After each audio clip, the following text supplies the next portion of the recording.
is identified as mentally retarded, put back from the 5th grade into the 4th grade, and stayed in that category until I got out of high school.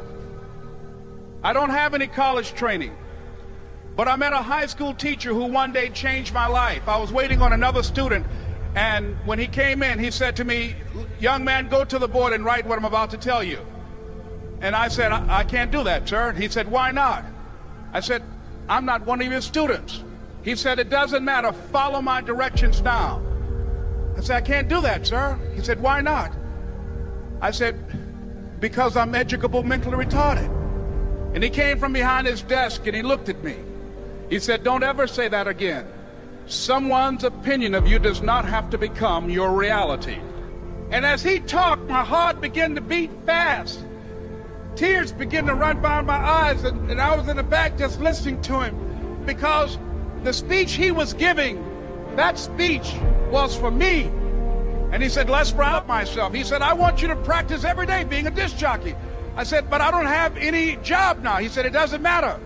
He said that it's better to be prepared for an opportunity and not have one than to have an opportunity and not be prepared. And as I was working to develop myself, I applied for a job as a disc jockey, WMBM on Miami Beach. I went to a guy named Milton Butterball. I said, "How you doing, Mr. Butterball? I'd like to get a job as a disc jockey." He looked at me, he said, "Do you have any broadcast background?" I said, "No, sir, I don't." "Do you have any journalism background?" I said, "No, sir, I don't." He said, "We don't have any jobs available." I said, "Yes, sir." I went back to Mr. Washington and I told him. He said, "Don't take it personally." He said, "Most people are so negative, they will have to say no 7 times before they say yes." He said, "Go back again." So I went back again. I said, "How you doing, Mr. Butterball? My name is Les Brown." He said, "I know what your name is. What do you want?" I said, "I'd like to know whether or not you have any jobs as a disc jockey, sir." He said, "Didn't I just tell you yesterday we didn't have any jobs?" I said, "Yes, sir, but I know whether or not somebody got laid off or somebody was fired, sir." He said, "No one was laid off or fired. Now get on out of here." I came back the next day like I was seeing him for the first time. I said, "Hello, Mr. Butterball, how are you?" He looked at me with rage. He said, "Go get me some coffee."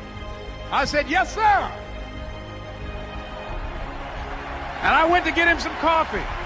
After a while, I would get their lunch and dinner, and I would go in the control rooms and take the disc jockeys their food, and I would not leave until they would ask me to leave. One Saturday afternoon, while I was at the radio station, a guy named Rock was drinking while he was on the air. I was the only one there, looking at him through the control room windows, walking back and forth, young, ready, and hungry.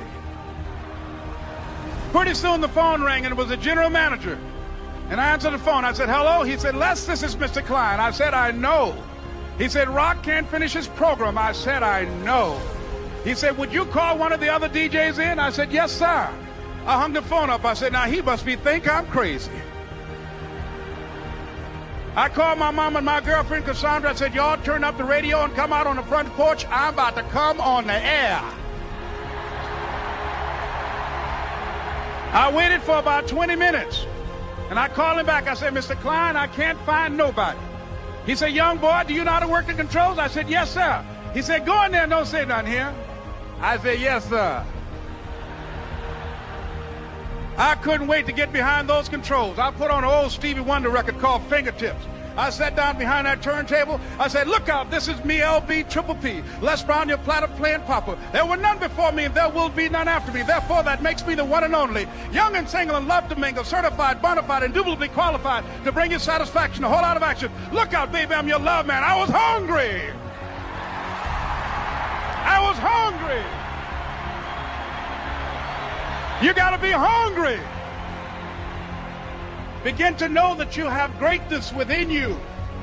And if just one of you here begin to envision yourselves as being blessed and highly favored to reach your goals, if just one of you capture the essence of what that means, that you have greatness within you and a responsibility to manifest that greatness, that you can make your parents proud, you can make your school proud, you can touch millions of people's lives, and the world will never be the same again because you came this way.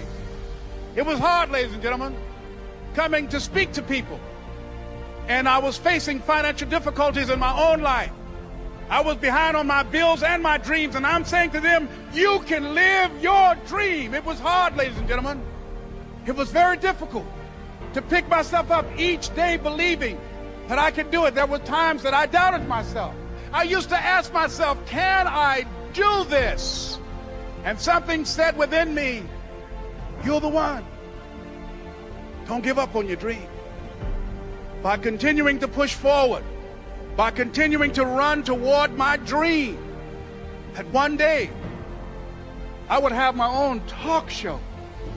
It's a long shot, ladies and gentlemen, from Liberty City, an abandoned building on a floor, never knowing my mother or father. It's a long shot. Being here with you today in this dome in Atlanta, it's a long shot. No college training, labeled educable, mentally retarded, but I kept running toward my dream. Don't stop. Don't stop running toward your dream.